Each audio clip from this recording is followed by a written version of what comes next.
Hello बच्चों, आज हम चैप्टर 14 फैक्टराइजेशन एक्सरसाइज 14.3 को करेंगे। ठीक है, इसमें फर्स्ट क्वेश्चन में क्या बोला है, carry out the following division. हमने क्या करना है, डिवीजन मतलब हमने क्या करना है, डिवाइड। मैंने आपको पहले बताया था जब हम मल्टीप्लाई करते हैं तो पावर क्या होती है, ऐड होती है, पर हम जब डिवाइड करते हैं तब पावर क्या होती है, सब्ट्रैक्ट होती है। तो हमें यहाँ पे 28x की पावर 4 डिवाइडेड बाय 56x। तो पहले नंबर को लिख लेते हैं, 28x की पावर 4 डिवाइडेड बाय 56x। ठीक है, हमने इसको पूरे को डिवाइड करना है। अगर हम देखते हैं तो 28 और 56 किससे डिवाइड होगा, 28x की पावर 4 और 56x। इसको अगर हम 28 के टेबल से काटते हैं तो कितना आ जाएगा, 28 वन ज़ा 28 और 28 टू ज़ा 56, तो 1/2। अब x की पावर को माइनस करना है, ऊपर x की पावर 4 है, नीचे x की पावर 1 है, तो क्या हो जाएगा 1/2 x की पावर 3। ठीक है, ये मैंने आपको पहले थोड़ा एक्सप्लेन करके बताया है। नेक्स्ट अगर हम थोड़ा डायरेक्टली भी कर सकते हैं इसको, 1/2 x की पावर 3। पावर क्या होती है, जब हम डिवाइड करते हैं तो पावर क्या होएगी, माइनस होएगी। तो हम आंसर क्या आ जाएगा, 1/2 x की पावर 3। ठीक है, आगे चलते हैं। 66p² r³ divided by 11QR²। तो 66/11 कर देते हैं, और पावर को माइनस, p है नहीं तो p ऐसे ही रहने देते हैं। क्यू कितना था, यहाँ 2 और यहाँ 1, तो 2 - 1। r कितना है, 3 - 2। तो ये 11 के टेबल में 66 पे आता है, 6 पे। तो आंसर क्या बच गया, 6p। पावर q की क्या बच गई, 1, और r की कितनी बच गई, 1। तो आंसर क्या आ गया, 6pqr। पावर डिवाइड में पावर होती है माइनस, तो हमने पावर को माइनस करना है। ठीक है, आगे चलते हैं थर्ड पार्ट पे। -36y³ divided by 9y²। तो -36/9। ठीक है, y की पावर 3 - 2 डिवाइड है तो y की पावर क्या हो जाएगी, माइनस। तो माइनस है तो कितना आ जाएगा, -4y। 9 के टेबल में 36 पे आता है, 4 पे, तो आंसर क्या हो गया, -4y। तो ये हो गया हमारा आंसर। आगे चलते हैं 34 और 51। आगे चलते हैं तो हम इसको अब डिवाइड करेंगे, 34/51। ठीक है, और x की पावर क्या हो जाएगी, 3 - 1, यहाँ 3 है यहाँ 1 है, y की पावर 3 - 2, और z की पावर 3 - 3। तो हम अगर हम 34 और 51 को देखते हैं तो ये 17 के टेबल से कटेगा। किसके टेबल से कटेगा, 17 के टेबल से। तो अगर हम इसको 17 के टेबल से डिवाइड कर देते हैं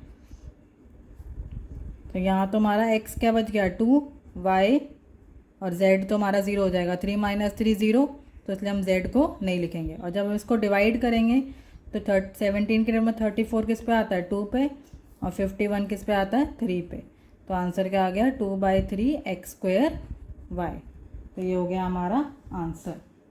ठीक है, आगे चलते हैं।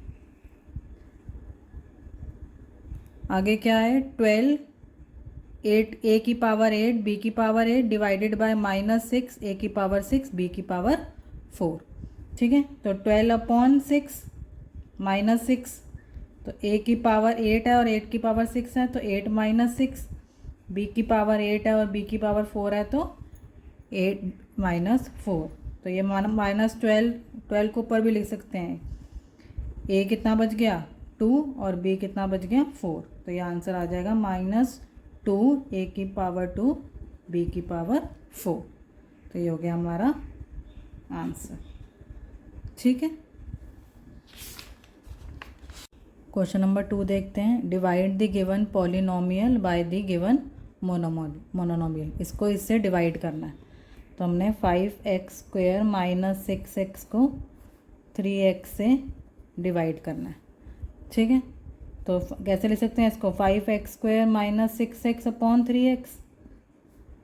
तो अब क्या हो जाएगा, 1/3 बाहर ले आते हैं, और यहाँ क्या बचा 5x, एक पावर कम हो जाएगी x की और x से x कट जाएगा तो यहाँ क्या बचेगा सिर्फ 6। ठीक है, x को हमने x की पावर को क्या कर दिया डिवाइड कर दिया, तो ये हमारा क्या हो जाएगा आंसर। ठीक है, आगे चलते हैं, इसमें भी ऐसे ही है। तो 3y8 को y की पावर 4 से डिवाइड करना है, माइनस 4y6 को y की पावर 4 से डिवाइड करना है, प्लस 5y की पावर 4 को y की पावर 4 से डिवाइड करना है। तो अब यहाँ क्या बचा 3y की power 4 minus 4y² plus 5, y की पावर 4 y की पावर 4 माइनस हो जाएगा तो y हट जाएगा, तो क्या बच गया सिर्फ y। पावर क्या होती है माइनस होती है डिवाइड पे। ठीक है, आगे चलेंगे। क्वेश्चन नंबर 3, इसमें भी ऐसे ही है 8 और 4, इसको हम अलग से लिख लेते हैं। तो इसको हम ऐसे लिख देते हैं 8/4 और अंदर वाली चीज़ों को डिवाइड कर लेते हैं। x की पावर 3 y की पावर 2 z की power 2 divided by x² y² z² plus x की पावर 2 y की पावर 3 z की power 2 divide by x² y² z² plus x² y² z की power 3 divided by x² y² z²। इसकी जो ratio variables हैं उसको divide कर लिया तो ये कट जाएगा, तो बाहर तो आ गया 2।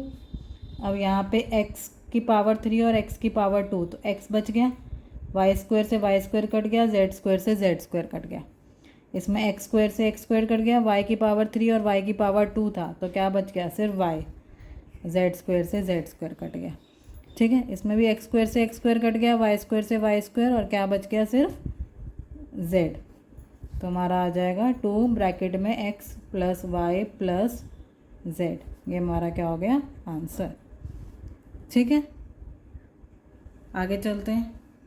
आगे भी ऐसे ही है, इन सबको 2x से डिवाइड करना है। तो x की power cube divided by 2x plus 2x² divided by 2x plus 3x divided by 2x। तो ये क्या बच गया 1/2x², 3 माइनस 1 कितना हो गया स्क्वायर, प्लस 2 से 2 कट जाएगा तो ये कितना बच गया x प्लस 3/2, क्या बच गया 3/2। ठीक है, तो ये हो गया हमारा आंसर। यहाँ पे x से x क्या हो जाएगा कट जाएगा, तो ये हो गया हमारा आंसर। ठीक है, आगे चलते हैं 5th पार्ट पे। 5th की पार्ट भी ऐसे ही है, P3Q6 को डिवाइड करना है P3Q3 से, माइनस P6Q3 को डिवाइड करना है P3Q3 से। तो यहाँ क्या हो गया P3 से P3 कट गया, Q6 माइनस Q3 कितना बच गया Q3, माइनस Q3 से Q कट गया, P6 माइनस P3 कितना बच गया P की पावर 3, ये हो गया आंसर। वेरिएबल्स की पावर क्या होती है डिवाइड में माइनस, क्या होएगी माइनस। आगे चलते हैं, 10x minus 25 divided by 5, 10x minus 25 divided by 5। अगर हम इसको देखते हैं तो हम इसको कॉमन ले सकते हैं, इसमें 5 कॉमन ले लिया मैंने, तो क्या बचा 2x माइनस 5 डिवाइडेड बाय 5। तो 5 2x माइनस 5 को 5 से डिवाइड कर दिया। ठीक है, तो 5 से 5 कट गया, तो आंसर क्या आएगा 2x माइनस 5, ये हो गया हमारा आंसर। ठीक है, इसमें मैंने 5 कॉमन ले लिया था। आगे चलते हैं, इसमें भी ऐसी है 10x minus 25 divided by 2x minus 5। अगर हम इसमें देखते हैं, इसमें भी हम 5 कॉमन ले लेते हैं, तो क्या बचा 2x minus 5 divided by 2x minus 5। तो 5 2x माइनस 5 को 2x माइनस 5 से जब हम डिवाइड करेंगे तो ये पूरा कट जाएगा। ठीक है, तो आंसर क्या आ जाएगा 5, आंसर क्या आ गया 5, कॉमन लेके कर लिया हमने। नेक्स्ट चलते हैं, 10y 6y plus 21 divided by 5 2y plus 7। अब हम देखते हैं कि यहाँ पे कुछ ऐसा कॉमन सा है, कुछ ऐसा कट नहीं रहा है, पर हम इसमें यहाँ पे कॉमन ले सकते हैं। यहाँ पे अगर हम 3 कॉमन ले लेते हैं तो क्या बचा 2y plus 7 divided by 5 2y plus 7। ठीक है, क्या कॉमन ले लिया यहाँ पे 3 कॉमन ले लिया, तो ये क्या हो गया 30y 2y प्लस 7, इसको हमने 5 से डिवाइड कर दिया 2y प्लस 7 क्योंकि उसने बोला है डिवाइड करना है। अब 2y plus 7 2y plus 7 cut गया, 5 1 जा 5 के टेबल में 60 किस पे आता है 6 पे, तो ये आ गया 6y। तो आंसर क्या आ जाएगा 6y। ठीक है, आपने ऐसा कॉमन लेना है कि पूरे फैक्टर्स कट जाए। ठीक है, इस तरीके से आपने कॉमन लेना है, सोचना है कि पूरे फैक्टर्स क्या हो जाए कट जाए। इसमें हमने यहाँ पे 3 कॉमन ले लिया था। आगे चलते हैं। 9x square Y square 3z minus 24 divided by 27xy z minus 8। तो 9x स्क्वायर वाई स्क्वायर, इसमें अगर 8 कॉमन ले लेती हूँ मैं, या 8 नहीं 3 कॉमन ले लेती हूँ, तो क्या बचा z minus 8 divided by 27xy z minus 8। तो 9 3 सा कितना हो गया 27x square Y square z minus 8 divided by 27xy z minus 8।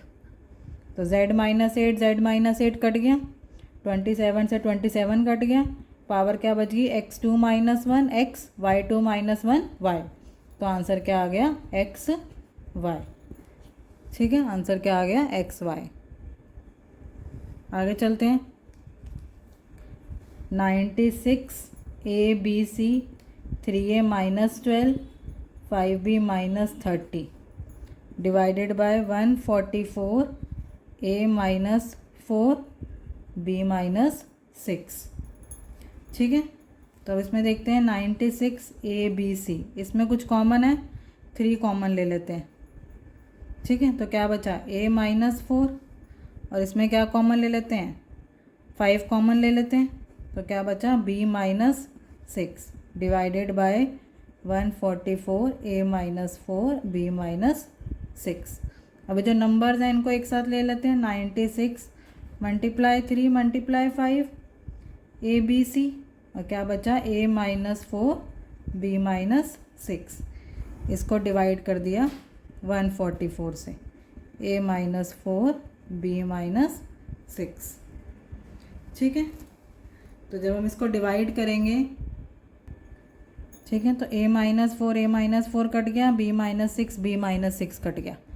अब यहाँ पे कुछ काटते हैं, तो 3 1 ज़ा काट देते हैं 144, 3 के टेबल में 144 आता है 48 पे।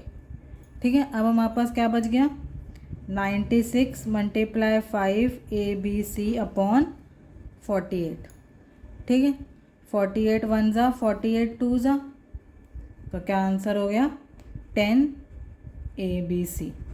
तो डिवाइड करके क्या आंसर आ गया 10 ABC। हमने कॉमन ले लिया, कॉमन ले लेके फिर उसको सिंप्लीफाई करके और जो फैक्टर्स है फैक्टर से फैक्टर्स कट कर दिए, और इससे फिर हमारा आंसर आ जाता है क्लियर। ठीक है, आई होप आपको समझ में आया होगा। Thank you so much for watching.